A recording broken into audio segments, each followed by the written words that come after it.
السلام علیکم فرینڈس، کیسے ہیں آپ سب؟ امید کرتی ہوں سب خیریت سے ہوں گے۔ چلتے ہیں اپنی کہانی کی طرف۔ ملے تم سے کچھ اس طرح کا ایپیسوڈ 3۔ ہانیہ نے بیل بجائی تو دروازہ سعید صاحب نے کھولا۔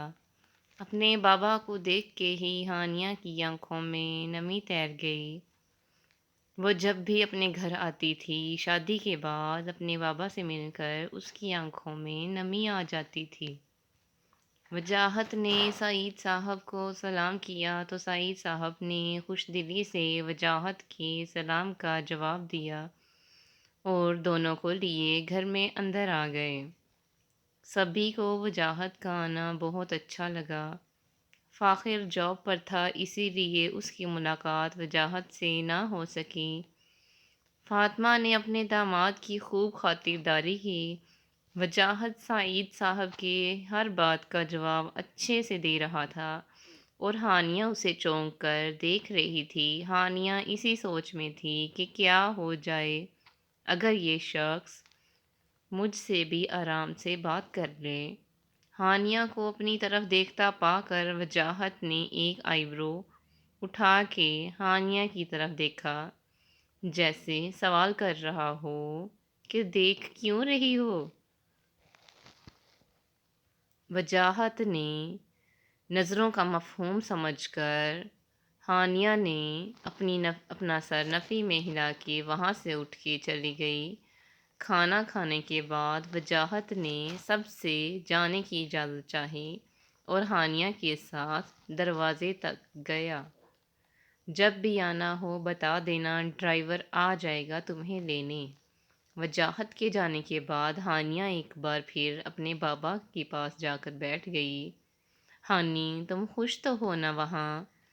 فاخر نے ہانیہ کا اترا ہوا چہرہ دیکھ کے کہا۔ ایسا کیوں کہہ رہے ہیں بھائی، میں تو بہت خوش ہوں۔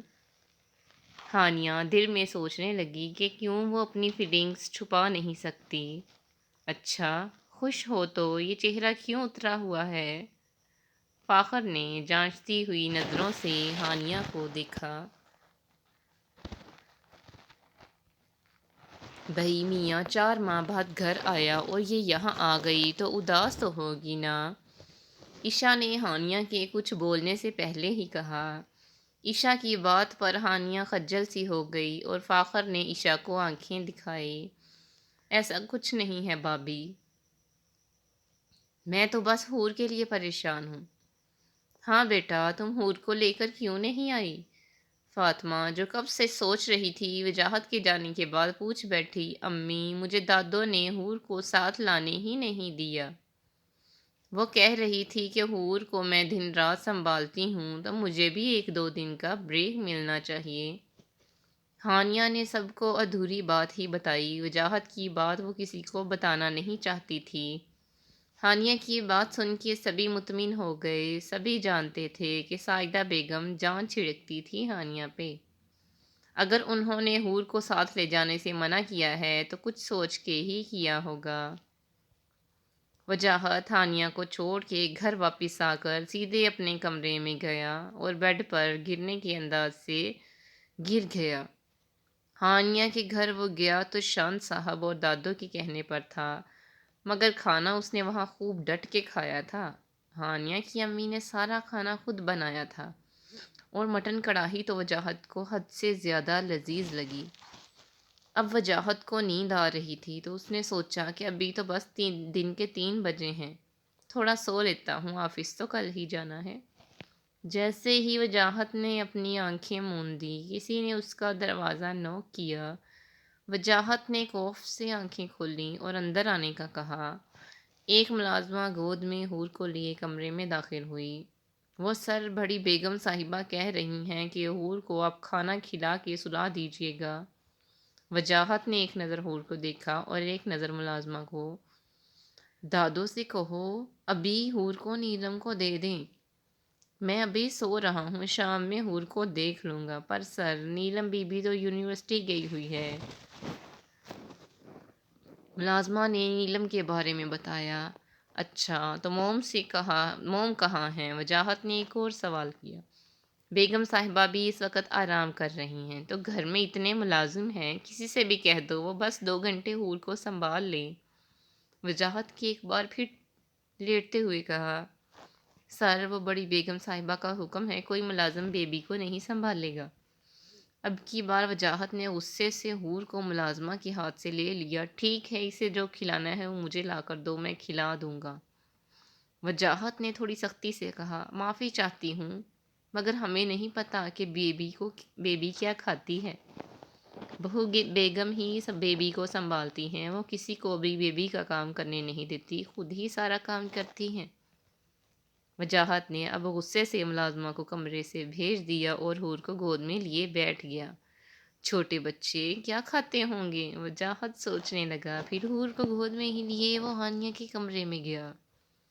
وہاں اس کی نظر شیشے پر لگی چٹ پر گئی۔ وجاہت نے وہ چٹ پڑھی، اس پر لکھا تھا کہ حور کی تمام ضروریات کے بارے میں ٹیبل پر رکھی ڈائری میں سب لکھا ہے۔ وجاہت وہ چٹ پڑھ کر سوچنے لگا کہ کیا وہ لڑکی جانتی تھی کہ میں اس کمرے میں آؤں گا؟ ٹیبل پر رکھی ڈائری جب وجاہت نے اٹھا کر پڑھی تو اس میں سب کچھ لکھا تھا۔ کب کس وقت حور کو کیا کھلانا ہے اور اس کا سامان کیا کیا ہے اور کہاں رکھا ہے، اس ڈائری میں سب لکھا تھا۔ ڈائری میں لکھا تھا کہ 3 بجے حور کو دلیا دینا ہے۔ وجاہت نے ملازمہ سے کہہ کر حور کے لیے دلیا بنوایا اور اب اسے کھلانے لگا، مگر حور تھی کہ وجاہت کے ہاتھ سے کھا ہی نہیں رہی تھی۔ حور میرے بچے کچھ تو کھا لو۔ وجاہت حور کو پچکارنے لگا، مگر حور بھی اپنے نام کی ڈیڑھ تھی، ایک نوالا بھی نہ کھایا۔ اپنی مما جیسی نہ بننا حور، وہ بہت اکڑو اور بے وقوف ہے۔ وجاہت نے حور کو ضد کرتے ہوئے دیکھا تو اسے سمجھانے لگا جیسے وہ 8 ماہ کی نہیں 8 سال کی بچی ہوں۔ دیکھو بیٹا، تھوڑا کھا لو، پھر میں آپ کو مما کے پاس لے جاؤں گا۔ وجاہت کے یہ کہنے کی دیر تھی کہ حور نے واقعی اس کی طرف بڑھائے ہوئے چمچ سے دلیا کھا لیا۔ وجاہت کو یہ دیکھ کر بہت حیرت ہوئی کہ وہ کب سے اسے کھلانے کی کوشش کر رہا تھا، مگر اب صرف اپنی مما کے پاس جانے کی بات سے ہی حور نے دلیا کھا لیا۔ باقی کا کھانا وجاہت نے ایسے ہی باتیں کر کے حور کو کھلا ہی دیا۔ آج وجاہت کو احساس ہوا کہ اس کی بیٹی کتنی باتونی ہے۔ جب تک وہ اس سے بات کرتا وہ خاموش رہتی، جیسے ہی وہ خاموش ہو جاتا حور رونے لگ جاتی۔ 4:30 ہو چکے تھے اور اب وجاہت کا تھکن اور نیند سے برا حال ہو گیا تھا۔ اسے پچھلا 1.5 گھنٹہ 1.5 دن کے برابر محسوس ہو رہا تھا۔ وجاہت حور کو اس کے کمرے میں لے گیا اور بیڈ پر لٹا دیا، مگر حور پھر سے اٹھ کے بیٹھ گئی۔ بیٹا سو جاؤ، بابا کو نیند آ رہی ہے۔ وجاہت نے حور سے التجا کی، مگر حور اپنے کھلونوں کی طرف بڑھنے لگی۔ وجاہت نے حور کو اس کے کھلونے پکڑائے اور خود بھی بیڈ پر لیٹ گیا۔ اس کی نظریں حور پر تھی، مگر نیند اس پر حاوی ہو رہی تھی، تو جلد ہی اس کی آنکھیں بند ہو گئیں۔ ذہن پوری طرح حور کی طرف ہونے کی وجہ سے وجاہت سو نہیں پا رہا تھا، مگر آنکھیں کھولنا بھی نہیں چاہتا تھا۔ وجاہت کا دل کیا جب وہ آنکھیں کھولے تو وہی 2 آنکھیں اور چہرہ اسے نظر آئی جو کل رات کو اس نے دیکھا تھا۔ اپنی ہی سوچ پر وجاہت نے آنکھیں کھولی اور ادھر ادھر دیکھا تو وہاں کوئی نہیں تھا۔ سر جھٹک کر اس نے ٹیبل پر رکھی ہانیہ اور حور کی تصویر کو اٹھا لیا۔ تمہیں کیا لگتا ہے میں اپنی بیٹی کو سنبھال نہیں سکتا؟ تم دیکھنا، جب تک تم اپنے بابا کے گھر پہ ہو حور کو میں اچھے سے سنبھال لوں گا، اور جب تم واپس آؤ گی نا تو حور تمہیں ویسے ہی اگنور کرے گی جیسے کل مجھے کیا تھا۔ وجاہت ہانیہ کی تصویر سے مخاطب تھا۔ ہانیہ کا حور کے لیے پریشان ہونا ایک فطری عمل تھا۔ دن رات وہی حور کے ساتھ ہوتی تھی، اس کی ہر ضرورت کا خیال رکھتی تھی۔ اب اسے رہ رہ کے یہ خیال آ رہے تھے کہ حور نے کچھ کھایا ہوگا کہ نہیں، کچھ وہ کیسی ہوگی، کیا کر رہی ہوگی۔ یہ سوچ کے ہر وہ آدھے گھنٹے میں کبھی دادو کو کبھی عالیہ بیگم کو فون کر کے حور کے بارے میں پوچھ رہی تھی۔ سامنے سے دادو اور عالیہ بیگم اسے تسلی دے رہی تھی کہ وہ وہاں آرام سے رہیں، حور بالکل ٹھیک ہے۔ مگر ہانیہ پھر تھوڑی دیر بعد کسی نہ کسی کو کال کر رہی تھی۔ امی اپنے حور کو وجاہت کو کیوں دے دیا اور ہم سب کو اور ملازماؤں کو منع کیوں کیا حور کو لینے سے؟ عالیہ بیگم سائدہ بیگم کے کمرے میں ان سے سوالات کر رہی تھی۔ کیوں؟ یہ وجاہت کی ہی تو ضد تھی کہ حور ہانی کے ساتھ نہیں جائے گی، وہ اس کی بیٹی ہے تو سنبھالے اپنی بیٹی کو خود ہی۔ سائدہ بیگم نے آرام سے کہا، مگر امی وجاہت حور کو کیسے سنبھالے گا؟ اسے تو بچے سنبھالنے آتے ہی نہیں ہیں۔ عالیہ بیگم نے اپنی ساس کو سمجھانے کی کوشش کی، اب ذمہ داری لی ہے تو نبھائے بھی۔ وہی تو ہانی کو حور کی ماں بنا کے لایا تھا نا، اب جب ہانی اس کی ماں ہے تو وہ اسے جہاں چاہے لے جا سکتی ہے۔ وجاہت کون ہوتا ہے ماں بیٹی کو الگ کرنے والا؟ ارے یہ تو اس بچی کی محبت ہے جو ہانیہ نے وجاہت عالم جیسے رکھے انسان سے شادی کی۔ میں نے دیکھا تھا آج صبح کیسے ہانی حور کو بار بار دیکھ رہی تھی جاتے ہوئے، اس نے تو منع بھی کیا تھا مجھے کہ وہ نہیں جانا چاہتی، مگر میں نے ہی اسے زبردستی بھیجا۔ پتہ تو چلے وجاہت کو کہ بچے کیسے سنبھالتے ہیں۔ دادو کو رہ رہ کر وجاہت پر غصہ آ رہا تھا۔ ٹھیک ہے امی، میں آج حور کو نہیں لوں گی وجاہت سے۔ عالیہ بیگم بھی اپنی ساس کی بات سے متفق تھیں، اسی لیے انہوں نے بھی ساس کی ہاں میں ہاں ملائی۔ کھیلتے کھیلتے حور سو گئی تو وجاہت نے بھی سکھ کا سانس لیا۔ حور کو ٹھیک سے لٹا کر وجاہت اس کے ساتھ ہی لیٹ گیا، مگر تھوڑی دیر بعد اسے کمرے میں بدبو محسوس ہوئی۔ وجاہت ایک بار پھر اٹھ کے بیٹھ گیا اور دیکھنے لگا کہ بدبو کہاں سے آ رہی ہے، اور دیکھا تو حور کے پاس سے ہی بدبو آ رہی تھی۔ شاید اس کی نیپی چینج کرنی تھی۔ اب وجاہت ایک بار پھر سوچ میں پڑ گیا کہ نیپی چینج کیسے کرے۔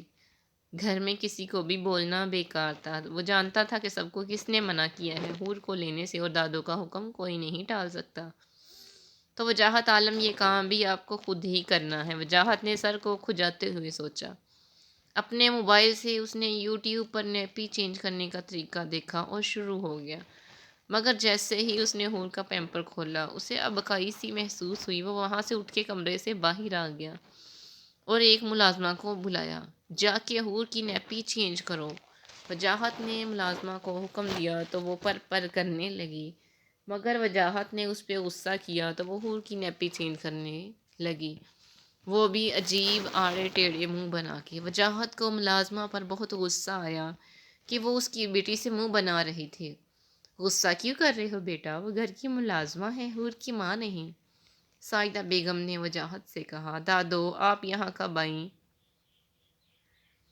وجاہت نے دادو کو دیکھ کے کہا، اسی وقت جب تم ملازمہ پر چلا رہے تھے۔ ملازمہ نیپی چینج کر کے جا چکی تھی تو دادو وجاہت کو لیے کمرے میں چلی گئیں۔ تم اپنی بیٹی پر حق جتانا چاہتے ہو، مگر اس کے ذرا سے کام میں تم اپنی بیٹی سے ہی گھبرا گئے۔ ایسا نہیں ہے دادو، مجھ سے بس بدبو برداشت نہیں ہوتی۔ وجاہت نے وضاحت دی، جانتے ہو ہانی یہ سب کام خود کرتی ہے اور ہم نے کبھی اس کے ماتھے پر ایک بل نہیں دیکھا۔ تمہیں کیا لگتا ہے اس کے پاس ناک نہیں ہے؟ اسے بدبو نہیں آتی ہوگی کیا؟ مگر وہ یہ سب صرف اس محبت کے لیے کرتی ہے جو ایک ماں ہی اپنی اولاد کے لیے کر سکتی ہے۔ دادو وجاہت کو سمجھانا چاہتی تھی، اب وہ اچھے سے سمجھ گیا تھا۔ دادو میں آپ کی بات سمجھ رہا ہوں، مگر آپ نے کل دیکھا تھا نا، میری بیٹی میرے ہی پاس نہیں آ رہی تھی۔ اس لڑکی نے میری بیٹی کو مجھ سے دور کر دیا ہے۔ وجاہت نے اب کھل کر اپنی دادو سے بات کی۔ وجاہت ایک بچہ اس کے پاس ہی جاتا ہے جو اس سے سب سے زیادہ محبت کرتا ہے۔ ہانی نے حور کو تم سے دور نہیں کیا، تم ہی حور سے خود دور ہو گئے۔ کچھ دن رکو، حور تمہارے ساتھ ٹھیک ہو جائے گی۔ بچے کو تھوڑا وقت لگتا ہے کسی کے لمس کو اپنانے میں۔ رات کے 10 بج رہے تھے، اب ہانیہ اپنے کمرے میں لیٹی ایک بار پھر حور کے بارے میں سوچ رہی تھی کہ وہ کیا کر رہی ہوگی۔ صبح سے کئی بار گھر پر کال کر چکی تھی اور سبھی نے اسے تسلی دی تھی کہ حور ٹھیک ہے، مگر اسے حور کی بہت فکر ہو رہی تھی۔ وہ پوری رات تھوڑی تھوڑی دیر بعد جاگتی تھی، پتہ نہیں وجاہت کیسے سنبھالے گا حور کو۔ ہانیہ اسی سوچ میں تھی کہ کیا کرے، اتنے میں ہانیہ کا فون بجا۔ فون کرنے والا وجاہت تھا۔ ہانیہ کو حیرت ہوئی کہ وجاہت نے شادی کے بعد سے ہی کبھی اسے کال نہیں کی، پھر حور کے بارے میں کوئی بات نہ ہو، یہ سوچ کے ہانیہ نے کال ریسیو کر لی۔ اپنا سارا سامان پیک کرو، میں آدھے گھنٹے میں پہنچ رہا ہوں، تم ابھی میرے ساتھ واپس گھر آؤ گی؟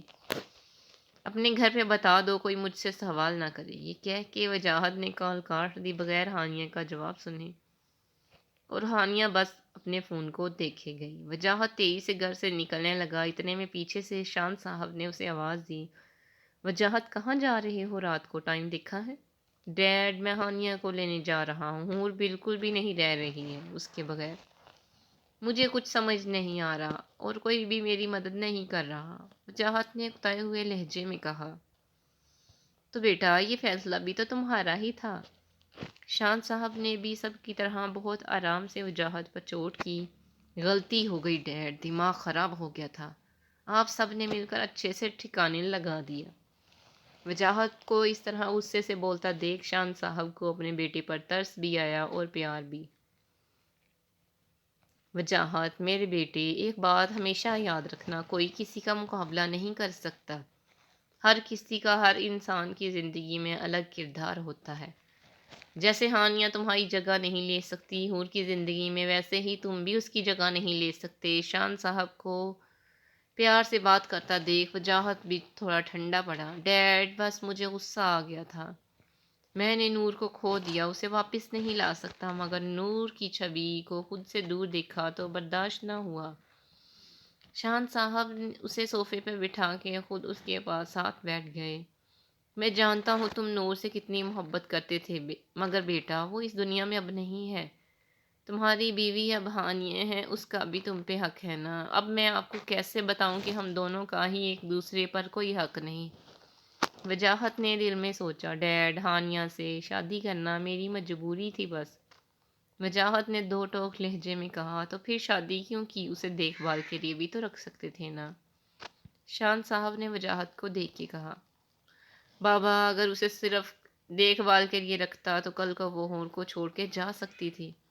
آپ نے دیکھا ہے اسے، وہ کم عمر، کم عقل اور معصوم ہے، اپنے احساسات تک وہ تو چھپا نہیں سکتی اپنے چہرے سے، اور ہے اتنی کیوٹ، کوئی بھی لڑکا اسے اپنا ہمسفر بنانا چاہتا۔ وہ اس عمر میں ہے کہ کسی کی بھی محبت کو وہ دل سے اپنا لیتی۔ وہ 24 سال کی ہونے والی ہے، مگر میچورٹی نام کی نہیں ہے اس میں، اسی وجہ سے اس کا ڈائیورس ہوا ہوگا۔ اتنی کم عقل ہے، سنبھالتی کیسے اپنے رشتے کو؟ اور مجھے تو سمجھ میں ہی نہیں آتا کہ اس کے گھر والوں نے اس کی شادی اتنی کم عمر میں کیسے دی۔ وجاہت بے دہانی اور غصے میں اتنا کچھ بول گیا، اور شان صاحب صرف اس کی بات پر مسکرا رہے تھے۔ آج پہلی بار وجاہت کے منہ سے انہوں نے ہانیہ کے بارے میں کچھ سنا تھا۔ شان صاحب کو ہنستا دیکھ وجاہت تھوڑا سنبھل گیا۔ میرا وہ سب کہنے کا مطلب وہ نہیں تھا جسے سن آپ ہنس رہے تھے۔ وجاہت نے شکایتی نظروں سے شان صاحب کو دیکھا۔ بیٹا، ہانی کے پاسٹ میں کیا ہوا اس میں میں انٹرسٹڈ نہیں ہوں، بس اتنا جانتا ہوں کہ وہ ایک بہت پیاری، اپنے رشتوں سے محبت کرنے والی اور بہت صابر بچی ہے۔ جو کچھ اس کے ساتھ ہوا وہ اس کا نصیب تھا، مگر تم خود کہتے ہو کہ وہ کتنی اچھی ہے کہ کوئی بھی لڑکا اسے اپنانا چاہتا، اور بے شک وہ اس سے محبت بھی کرتا، شاید بے شمار، مگر تم کیا کر رہے ہو؟ اس لڑکی کے تمام احساسات کا گلا گھونٹ رہے ہو۔ تم اپنی بیٹی کے لیے اس لڑکی کو کیوں سزا دے رہے ہو؟ ذرا سوچو، جب وہ اتنی اچھی ماں بن سکتی ہے تو وہ ایک اچھی بیوی بھی ثابت ہوگی۔ شان صاحب کی بات کو وجاہت اور سن نہیں پایا، کیونکہ وہ سچ کہہ رہے تھے، اور سچ تو ہوتا ہی کڑوا ہے۔ ڈیڈ، مجھے ہانیہ کو لینے جانا ہے، میں نے آدھے گھنٹے کا کہا تھا، وہ میرا ویٹ کر رہی ہوگی۔